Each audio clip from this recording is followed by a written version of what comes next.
So, ayan mga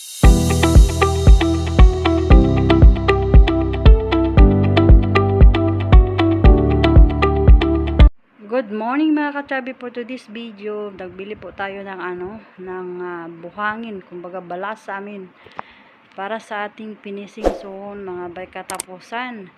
So, ayan kachabi, ito po yung ating na-order, mga tiko-biko po ito. So, ayan mga kachabi, nag-order tayo ng balas doon sa Epiglas, 3 kubiko.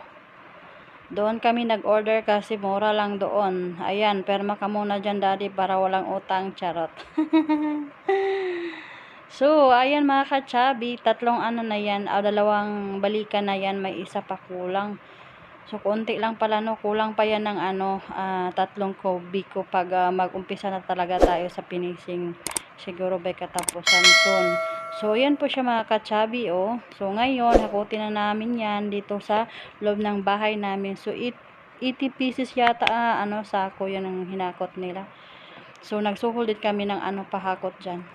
Ano ba mga kachabi, gusto ko na itong, simulan. Kaso lang yung budget lang talaga.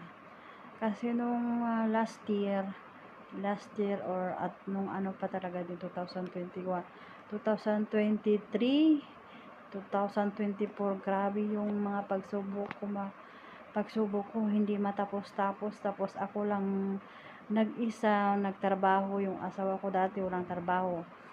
Ngayon meron na siyang trabaho, nakakatulong na siya sa akin kahit papaano sa pagkain nila.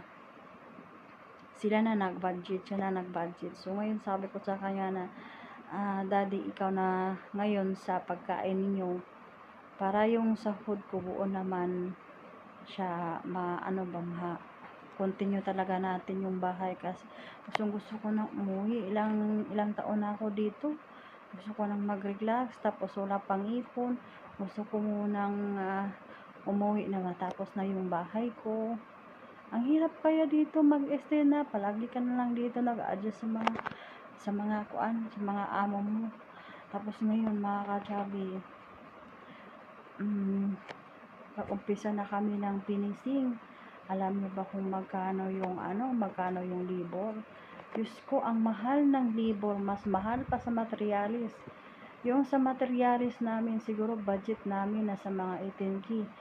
Tapos, itong sa libor, 35K mga kachabi yung libor. Diyos ko, sabi ko, mag-ipon muna ako ng 2 buwan na sahod. So, 2 buwan na sahod, 40K. So, may 5K, yun ang pambili namin na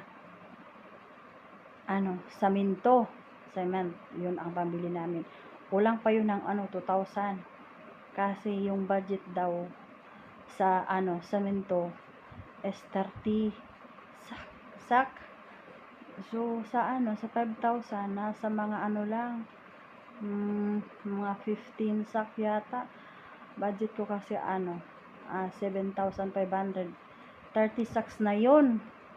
Diyos ko, hindi pa yung kasali yung pagkain yan ha. Iwan ko kung libre ba ang pagkain o sa kanila na. Kasi yun pakyawan.